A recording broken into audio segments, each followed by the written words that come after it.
ஜோதிட கலையை கற்றுத்தந்த அத்தனை குருமார்களுக்கும் முதற்க வணக்கத்தினை தெரிவிக்கிறேன். இன்னைக்கு நம்ம பார்க்கக்கூடிய வீடியோ இருந்துருவாங்க 4ஆம் பாவம். அதாவது 4ஆம் பாவத்தில் என்னெல்லாம் இருக்குங்க? 4ஆம் பாவங்கிற வீடு, வாகனம், சொத்து, கல்வி, இல்லையா சுகமேன்மை இருக்கு. சுகஸ்தானமே 4ஆம் இடம் தான். அப்போ நமக்கு இதெல்லாம் வேணும்னா நமக்கு 4ஆம் பாவம் நல்லா இருக்கணும். ஓகே, அப்போ ஒரு வீடு வாங்கணும்னாலும் நம்மளுக்கு 4ஆம் பாவம் நல்லா இருந்தால் தான் வாங்க முடியும். அப்போ ஒவ்வொரு லக்னக்காரங்களுக்கும் எப்படிப்பட்ட வீடு அமையும், எதிரான வீடு அமைய போகுது, எந்த திசையில் வாங்கலாம், இப்படிங்கிறதெல்லாம் நான் உங்களுக்கு டீட்டெயிலாக சொல்கிறேன். சரி, நான் சொல்கிறதுக்கு முன்னாடி நீங்கள் என்னோட சேனலை சப்ஸ்கிரைப் பண்ணி வச்சுக்கோங்க. பக்கத்தில் இருக்க பெல் பட்டனை கிளிக் பண்ணுங்கள். நான் போடக்கூடிய ஒவ்வொரு வீடியோவும் உங்களுக்கு ஆட்டோமேட்டிக்காக வந்துட்டே இருக்கும். அப்போ தான் நீங்கள் பார்க்குறீங்களாங்கிறது எனக்கும் தெரியும். ஓகேங்களா? லைக் பண்ணுங்கள், ஷேர் பண்ணுங்கள், கமெண்ட்ஸ் கொடுங்க. சரி, இப்போ வீடியோவில் போகலாமா? சரி, இப்போ 4ஆம் பாவம் அப்படிங்கிறத நம்ம பார்க்க போகிறோம். அப்போ இப்போ மேஷ லக்னக்காரங்களுக்கு 4ஆம் பாவத்தில் என்னெல்லாம் இருக்குன்னு சொன்னேன். வீடு, வாகனம்லாம் இருக்குது. மேஷ கால புருஷனுக்கு 4வது வீடுங்கிறது கடகம். இந்த கடகங்கிறது என்னது? சரராசி, ஜலராசி. ஓகே, சுகமேன்மை தரக்கூடிய ஒரு ராசி. இப்போ மேஷ லக்னத்துக்கு நம்ம பார்க்கலாம். மேஷ லக்னத்துக்கு 4ஆம் வீடு இயற்கையாகவே அவங்களுக்கு 4ஆம் வீடாகவே வருது, கடகமே. அப்போ இவங்களுக்கு எந்த மாதிரி ஒரு அமைப்பு வரும்? அவங்களுக்கு எல்லாமே இயற்கையாகவே வீடு அமையும், வாகனம் கிடைக்கும், நல்ல கல்வி கிடைக்க வாய்ப்பு இருக்கு, சுகமேன்மை நல்லாவே இருக்கும். ஓகே, என்ன மேடம் சொல்றீங்க? நான் மேஷ லக்னம் தான், எனக்கு வீடு வாங்க வாக்கியமே இல்லை மேடம், நீங்க ஈஸியா சொல்லிட்டீங்களா அப்படின்னு சொல்றீங்களா? ஏன் கிடைக்கல அப்படின்னு பார்த்தா அதோட லக்னாதிபதியை நீங்க உங்க ஜாதகத்துல பார்த்துக்கணும். இப்ப மேஷ லக்னத்துக்கு லக்னாதிபதி யாரு? செவ்வாய். அவர் இந்த 4ஆம் இடத்துல நீசம் அடைகிறாரு.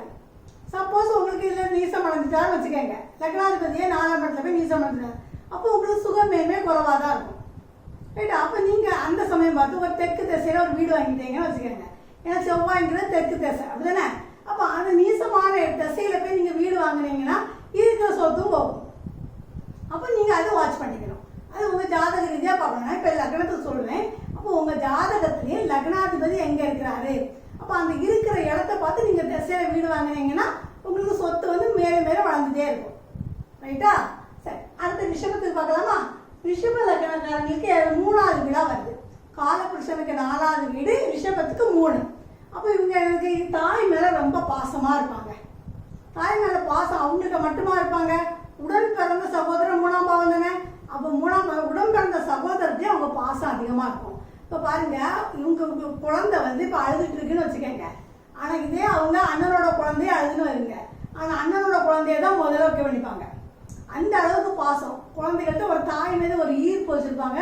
அந்த மாதிரி பாசம் உள்ளவங்க தான் ரிஷப லக்னக்காரங்க. இந்த பாசம் அவங்களுக்கு அதிகமாக அவங்களுக்கு நிறைய சொத்து சேர்றதுக்கே வாய்ப்பு இருக்கு. தாய் மேல யார் பாசம் வச்சிருக்காங்களோ அவங்களுக்கு நிறைய வாகனம், வீடெல்லாம் வாங்கக்கூடிய அமைப்புகள் அவங்களுக்கு நிறைய இருக்கு. ரைட்டா? அது மிதுனத்துக்கு பாருங்க. மிதுன லக்னத்துக்கு காலபுருஷனுக்கு 4வது வீடு, அவங்களுக்கு 2வது வீடா வருது. அப்ப 2வது வீடா வரும்போது தாய் ஸ்தானம் இல்லையா? நீங்க ஒரு சம்பளத்தை வாங்கிட்டு வரீங்கன்னு வச்சுக்கோங்க, வந்தோன்னா அம்மா கையில கொடுத்தோம். அம்மா கையில கொடுத்து ஆசீர்வாதம் வாங்கி அந்த பணத்தை வாங்கினீங்கன்னா அந்த பணம் உங்களுக்கு மேலே மேலே அது பெருக்கமா இருக்கும். அது எந்த ஒரு லாஸ் ஆகக்கூடிய வாய்ப்பு இல்லை. அப்போ இப்போ நீங்க வீடு வாங்கணும், மேக்சிமம் மிடில் லக்னக்காரங்க சொந்த தொழில் செய்யக்கூடாது. நீங்க பணம் வந்த உடனே என்ன செய்யணும்? ஒரு அப்பார்ட்மெண்ட் வாங்கிடணும். அப்பார்ட்மெண்ட் வாங்கி நீங்க போட்டு வாடகை கொடுத்துட்டீங்கன்னா உங்களுக்கு வளர்ச்சி அதிகமாகவே இருக்கும். ரைட்டா? சரி, அப்புறம் கடக லக்னத்துக்கு பிறகு கடக லக்னம் இயற்கையாகவே அவங்களுக்கு 4ஆம் வீடு அதே தான், லக்னமாகவே வருது.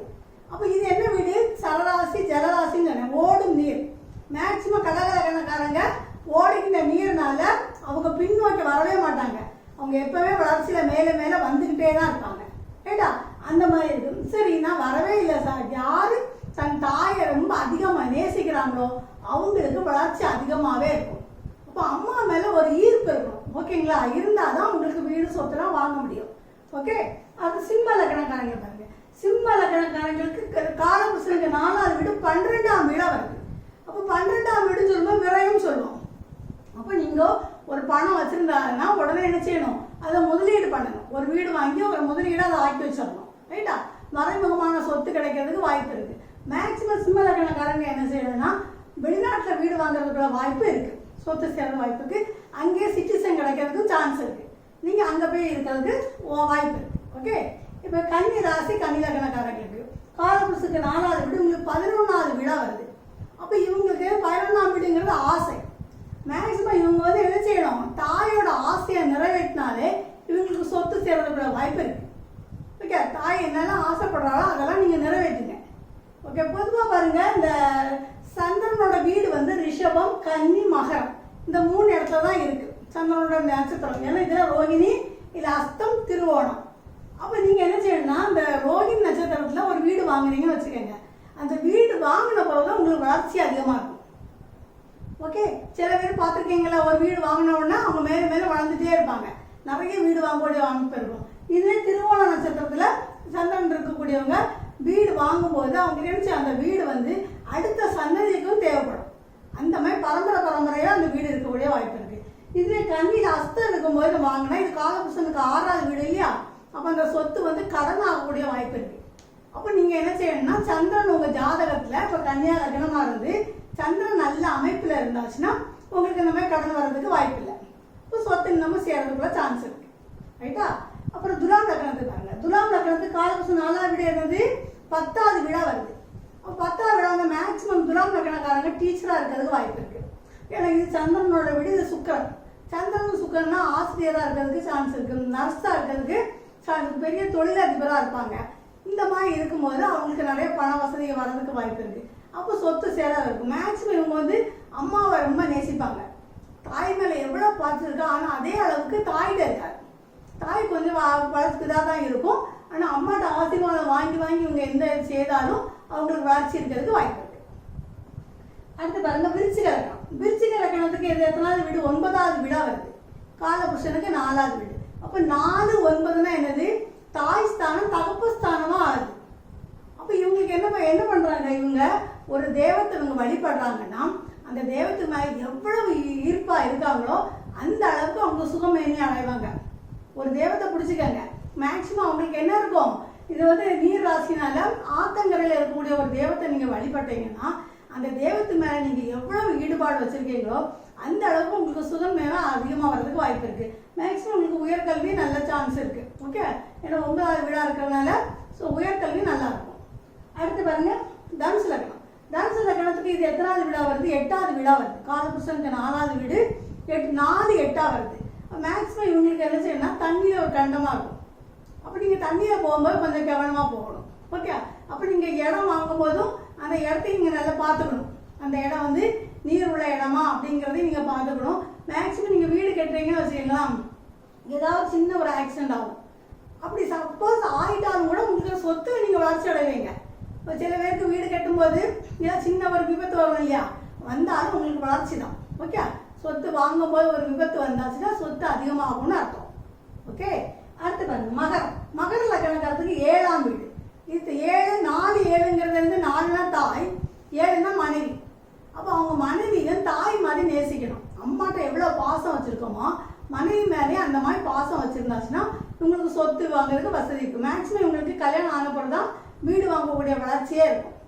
ஓகே, அடுத்து பாருங்க, கும்பலகனம். கும்பலகனத்துக்கு அது 6வது வீடாக வருது. 4, 6 வருது. 4, 6ங்கிறது என்னது, 6ங்கிறது என்னன்னா, ஒரு வீடு நீங்கள் வாங்குறீங்க, வீடு கெட்ட வளர வளர வளர தாயோட உடல் ஆரோக்கியம் கொஞ்சம் குறைவாக இருக்கும். 6ன்னு சொல்லும்போது அது உடல் ஆரோக்கியம். அதுக்கு நீங்கள் என்ன செய்யணும், முதலே வீடு கெட்டதுக்கு முன்னாடியே ஒரு ஆயுசு ஹோமம் அம்மாவுக்கு வளர்த்துக்கணும். வளர்த்துட்டீங்கன்னா அம்மாவோட ஆரோக்கியம் நல்லாயிருக்கும். மேக்ஸிமம் உங்களுக்கு ஒரு பூர்வீக சொத்து இருக்குன்னு வச்சுக்கோங்களேன், அந்த சொத்தை வந்து நீங்கள் பேங்க்கில் வச்சுட்டு ஒரு வீடு கட்டுறதையும் வச்சுக்கலாம். அந்த சொத்தை வந்து நம்ம திருப்பவே முடியாது, கடன்லே தான் இருக்கும். அதனால் மேக்ஸிமம் நீங்கள் வந்து கடன் வாங்கி வீடு கட்டாதீங்க. உங்களோட இதுக்கு மேக்ஸிமம் நீங்கள் குப்பை லக்னக்காரங்க இருந்தாலும் என்ன பண்ணணும், சொந்த தொழில் பண்ணக்கூடாது. ஒரு வீட்டு மூலமாக நீங்கள் வளர்ச்சி அடைஞ்சிட்டே இருக்கலாம், கடன் வாங்கி கட்ட வேண்டாம். அடுத்து மீன லக்னம். மீன லக்னக்காரங்களுக்கு அது 5வது வீடாக வருது. 5ன்னு சொன்னால் உங்களுக்கு பெண் குழந்தை பிறந்த பிறகு யோகம். அப்புறம் நிறைய வீடு வாங்கக்கூடிய இதெல்லாம் இருக்குது. இதே இவங்களுக்கு 4ஆம் வீடு 3ஆம் வீடாக வருது, மிதனம் வீடாக வரதுனால 2 வீடாக இருக்கும் பார்த்தீங்களா, பக்கத்தில். அந்த மாதிரி உங்களுக்கு வீடு கட்டுனா உங்கள் அந்த வீடை நீங்கள் வாடகை கொடுத்தாலும் நல்ல வளர்ச்சி இருக்கும். ஓகே, அப்போ 4ஆம் பாவத்தில் இந்த 12 பாவங்களும் இருந்தால் எந்த மாதிரி வீடு வாங்கலாம் அப்படிங்கிறத நீங்கள் பார்த்துக்கங்க. சரியா? இப்போ நாளைக்கு என்ன செய்யணும்னா, ஒவ்வொரு லக்கணத்துக்கு 4ஆம் பாவம் என்ன செய்யும் அப்படிங்கிறதையும் நான் உங்களுக்கு விளக்கமாக சொல்கிறேன். ஓகே, நன்றி, வணக்கம். அண்ட் இந்த வீடியோ உங்களுக்கு பிடிச்சிருந்துன்னா மறக்காமல் லைக் பட்டனை ப்ரெஸ் பண்ணிடுங்க. அண்ட் கூடவே இருக்க சப்ஸ்கிரைப் பட்டனையும் ப்ரெஸ் பண்ணிடுங்க.